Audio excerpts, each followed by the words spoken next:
Hello friends, तो आज मैं जा रहा हूँ यहाँ से सीधा यक्ष मोतेरा यानी यक्ष देव के मंदिर पे। आज दोस्तों महाशिवरात्रि है, इसलिए आप भगवान शिव की शोभा यात्रा देख सकते हो। महाशिवरात्रि में दोस्तों यहाँ पे इस तरह से शोभा यात्रा निकलती है गाँव में से। यहाँ तो सबसे पहले लोकेशन की बात करें तो मांडवी से 53 किलोमीटर और भूज से है 37 किलोमीटर और नखत्राना से सिर्फ 13 किलोमीटर। यहाँ पे मंदिर भी देख सकते हो आप। बहुतेर यक्ष भी कहा जाता है। यक्ष कौन होते हैं और क्या है इनका इतिहास, वो भी मैं आपको बताऊँगा इस वीडियो में, तो बने रहिए। चैनल को लाइक शेयर सब्सक्राइब कर देना। तो फाइनली मैं यहाँ पे पहुँच चुका हूँ बहुतेर यक्ष के मंदिर में। तो सबसे पहले जानते हैं यक्ष देव की उत्पत्ति। तो यक्ष देव का कोई आकार नहीं होता, ये निराकार होते हैं। यह दिव्य तेज होते हैं और हमारे सनातन पौराणिक ग्रंथों और वेदों में देवता, राक्षस और यक्ष का वर्णन किया गया है। कहा जाता है कि जब भगवान शिव क्रोधित हुए थे तब उनके अग्नि के तेज से इनका प्रागट्य हुआ है। यक्ष जो भगवान शिव के ही अवतार माने जाते हैं और ज्योत स्वरूप आकार में इनको पूजा जाता है। आपकी जानकारी के लिए बता दूं दोस्तों, भगवान शिव के द्वारा यक्षों की उत्पत्ति हुई है। तब से हमें शिव का महामंत्र ओम नमः शिवाय मिला। हिंदू सनातन धर्म के अनुसार जो 4 वेद होते हैं उनमें यजुर्वेद में यक्षों का वर्णन किया गया है और भगवान शिव का महामंत्र ओम नमः शिवाय इनमें भी इनका महत्व दिखाया गया है। जटाधराय, पिनाजस्ताय, सनातनाय, दिव्यादेवाय, दिगंबराय, तस्मयकाराय नमः शिवाय। और श्रीमद् भागवत में भी यक्षों के बारे में लिखा गया है, क्योंकि ये भगवान सूर्य नारायण के रथ के सारथी है, ये बताया गया है। और दोस्तों महाभारत में भी यक्षों का वर्णन किया गया है। कहा जाता है कि जब द्वापर युग में 5 पांडवों को वनवास आया तब धर्म के लिए लड़ने वाला धर्मराज युधिष्ठिर की परीक्षा लेने के लिए यक्ष देवता प्रकट हुए थे। कहा जाता है कि वनवास के दौरान पांडवों को पानी की प्यास लगती है, तब एक नदी के तट पर जाते हैं पानी पीने के लिए। पांडवों को यह बात पता नहीं थी कि झील के अंदर पहले से ही यक्ष देवता छुपे हुए हैं। जैसे ही वह पानी पीने की कोशिश करते हैं तब झील के अंदर से आवाज आती है कि सबसे पहले मेरे प्रश्नों के उत्तर दीजिए, उसके बाद ही आप झील का पानी पी सकते हो। अगर प्रश्नों के जवाब गलत हुए तो आपको मृत्युदंड मिलेगा। यह आवाज सुनते ही पांडवों ने कोई ध्यान नहीं दिया और इस बात को नजरअंदाज कर दिया, क्योंकि यहाँ पर पांडवों की परीक्षा चल रही थी और पांडवों ने झील का पानी पी लिया। पानी पीते ही उनकी वहाँ पर ही मृत्यु हो गई। आखिर में वहाँ पर पांडवों का पता लगाने के लिए धर्मराज युधिष्ठिर आ पहुंचे। उन्होंने देखा कि अपने 4 पांडव भाइयों की मृत्यु हो चुकी है। यह सब देखकर युधिष्ठिर को समझ में आ चुका था कि यहाँ पर कोई एक दिव्य शक्ति छुपी हुई है। उन्होंने वहाँ पर आह्वान किया। उन्होंने कहा कि आप जो भी हो मेरे सामने प्रत्यक्ष आइए। युधिष्ठिर की यह आवाज सुनते ही उस झील में से आवाज आई कि धर्मराज आप मेरे प्रश्नों के सही उत्तर दीजिए, अगर जवाब गलत हुए तो आपको भी मृत्युदंड मिलेगा। तब युधिष्ठिर ने कहा कोई बात नहीं, आप प्रश्न पूछिए। यहाँ से धर्मराज युधिष्ठिर की परीक्षा शुरू होती है। यक्षदेव ने सबसे पहला प्रश्न पूछा कि आसमान से ऊंचा कौन होता है। तब युधिष्ठिर ने अपनी सूझबूझ से बताया कि पिता का दर्जा आसमान से भी ऊंचा होता है। और दूसरा प्रश्न पूछा कि धरती से ज़्यादा धैर्यवान कौन होता है। तब उन्होंने बताया कि माता, जो धरती से भी ज़्यादा धैर्यवान है। और तीसरा प्रश्न पानी से पतला कौन होता है। तब उन्होंने कहा कि ज्ञान, जो पानी से भी पतला है।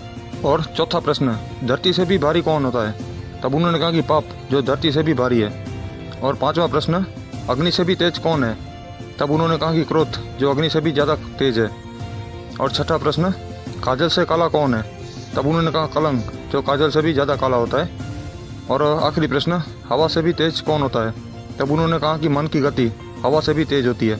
यहाँ से धर्मराज युधिष्ठिर की परीक्षा पूर्ण होती है। उन्होंने सभी प्रश्नों का सही जवाब दिया था, इसलिए यक्षदेव प्रसन्न होकर उन्होंने कहा कि धर्मराज मांगिए, आपको क्या चाहिए। तब वहाँ पर धर्मराज युधिष्ठिर ने कहा कि आप मेरे 4 पांडव भाइयों को जीवन दान दे दीजिए। तभी यक्षदेव ने 4 पांडव भाइयों को जीवन दान दिया और उनको वापस जीवंत किया। यह सब देखकर युधिष्ठिर के मन में ख्याल आया कि यह कोई आम शक्ति नहीं है, क्योंकि जीवन दान देना केवल भगवान शिव ही कर सकते हैं। क्योंकि उनको पता चल चुका था ये भगवान शिव का ही स्वरूप है। क्योंकि धर्मराज युधिष्ठिर, धर्मराज का मतलब होता है धर्म के लिए लड़ने वाला, और युधिष्ठिर यानी कि युद्ध में भी उनकी बुद्धि स्थिर रहती है, तब उनको युधिष्ठिर कहा जाता है। धर्मराज युधिष्ठिर ये उनका नाम का मतलब होता था। तब उन्होंने कहा कि आप जो भी हो मेरे सामने प्रकट हुई है। तब यक्षदेव ने कहा कि मैं एक यक्ष हूँ, मेरा कोई आकार नहीं होता, मैं निराकार होता हूँ। फिर भी युधिष्ठिर ने कहा कि आप किसी भी रूप में मेरे सामने प्रकट हुई है। तब वहाँ पर यक्षदेव ने पांडव रूप में ही युधिष्ठिर को दर्शन दिए थे। उनके जैसा ही पांडव रूप लेके सारे पांडवों को दर्शन दिए थे, ऐसा कहा जाता है। तब आज के टाइम में आप ये इनकी मूर्तियाँ देख सकते हो, ये पांडव रूप में पूजी जाती है। युधिष्ठिर को दर्शन देने के लिए यक्ष देवता ने उनके जैसा ही पांडव स्वरूप लिया था। आज के समय में भी दोस्तों हम यक्ष देवता की पांडव रूप में ही मूर्तियाँ देख सकते हैं, घोड़े के ऊपर बैठे हुई वीर की तरह। ये उनका पांडव रूप है। आज के टाइम में भी इस तरह से ये पांडव रूप में पूजे जाते हैं। वरना यक्ष देवता का कोई आकार नहीं होता, वो निराकार होते हैं, वो केवल ज्योत रूप में ही पूजे जाते थे। पर युधिष्ठिर की बात कहने पर उन्होंने पांडव स्वरूप लिया और उनको दर्शन दिया। आज के टाइम में हम इन्हें पांडव रूप में देखे जा सकते हैं। यह जो आप मंदिर देख रहे हो वो है हमारे कच्छ का बहुतेर यक्ष का मंदिर। जी हाँ, यानी कि यक्ष बहुतेरा। यहाँ पर दोस्तों बहुतेर यक्ष के दर्शन कर सकते हो। जी हाँ दोस्तों, एक ही मंदिर में बहुतेर यक्ष देवता के दर्शन। यहाँ पर एक वार्निंग भी लिखी हुई है कि आप यक्ष देवता की मूर्तियाँ नहीं गिन सकते। इनकी गिनती करना साफ साफ मना किया गया है, यहाँ पे वार्निंग भी लिखा हुआ है, तो इस बात का जरूर ध्यान रखना आप। यहाँ पर दोस्तों यक्ष देवता का मंदिर बना हुआ है कक्कड़ बीट की पहाड़ी के ऊपर। कक्कड़ बीट का मतलब होता है यहाँ के जो मुख्य यक्ष है वो है कक्कड़ यक्ष, इनका नाम है कक्कड़ यक्ष। कक्कड़ यक्ष देवता और बीट यानी कि जो पर्वत और टेकड़ियाँ होती है, हम कच्छी में उसको बीट कहते हैं, तब से यहाँ का नाम पड़ा कक्कड़ बीट। यहाँ ये मंदिर है कक्कड़ बीट की पहाड़ी के ऊपर। आज के टाइम में दोस्तों यहाँ पे बहुतेर यक्ष नाम के जाना जाता है, पहले यहाँ पर कक्कड़ बीट कहा जाता था। तो चलो मैं आपको बताता हूँ कि कच्छ में यक्ष देवता का प्राकट्य कैसे हुआ। तो यहाँ पर यक्ष बहुतेरा के पास में गांव है सायरा। जी हाँ, सायरा गांव में लाखड़ी डूंगर था, उसके ऊपर भिक्षुधरस ऋषि ने 1000 सालों से तपस्या की थी। भिक्षुधरस ऋषि ने हजारों सालों तक केवल हवा को भोजन बना के शिव की अघोर तपस्या की थी।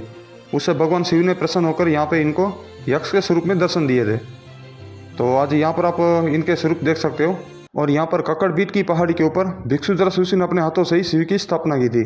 और यहाँ पर कहा जाता है कि यक्ष देव प्रकट हुए थे और उन्हें भी पांडव रूप में ही दर्शन मिला था। तो अब यहाँ पर यक्ष देवता की बहुतेर मूर्तियाँ देख सकते हो। तो ये इतिहास था दोस्तों कच्छ में प्रकट्य यक्ष देवता का। तो यहाँ पर देख सकते हो सामने भी यक्ष देव के मेले लगते हैं। मैं कुछ आपको फ़ोटो भी शो कर रहा हूँ। यहाँ पर दोस्तों काफ़ी बड़े मेले भी लगते हैं यक्ष देवता के, तो एक बार ज़रूर आइए आप। और चलो सबसे पहले यहाँ पे भगवान शिव की जो स्थापना की थी उसका भी दर्शन करवाता हूँ मैं आपको, क्योंकि यहाँ पे देखने लायक बात ये थी कि शिव का मंदिर भी नीचे और यक्ष देव का भी मंदिर ऊपर है। तो आप देख सकते हो ये शिव भगवान शिव के ही अवतार हैं। यहाँ पे भिक्षुधरस ऋषि ने भगवान शिव की स्थापना की थी। 1000 साल तक उन्होंने तपस्या की थी हवा को भोजन बना के। ये काफ़ी अघोर तपस्या थी, इसलिए भगवान शिव ने इनको यहाँ पे दर्शन दिया था। कच्छ में यक्ष का प्राकट्य का दिन था विक्रम संवत 797 भाद्रपद शुक्ल अष्टमी के दिन और सोमवार। भिक्षुधरस ऋषि ने यहाँ पर अपने हाथों से ही स्थापना की थी और उनको पांडव स्वरूप में दर्शन हुए थे। इस मंदिर के अभी के पुजारी है करसन जी बुआ संगार, जो इनकी 53वीं पीढ़ी से यक्ष देव की पूजा करते आ रहे हैं। और भगवान शिव और यक्ष देवता की यहाँ पे स्थापना हुई। तो ये था दोस्तों इतिहास। और अगर कोई सा भी दोस्तों प्रश्न हो तो कमेंट में लिख सकते हो, उसका आंसर दे दूंगा मैं। काफ़ी प्राचीन मंदिर है दोस्तों, ये पत्थरों से बना हुआ। उस टाइम में दोस्तों सिर्फ पत्थरों से और चूनों से ही मंदिर बनाया करते थे। तो फाइनली दोस्तों आज के वीडियो में इतना ही। मिलते हैं नेक्स्ट वीडियो में। चैनल को लाइक से सब्सक्राइब कर देना ऐसे ही नए वीडियोस के लिए।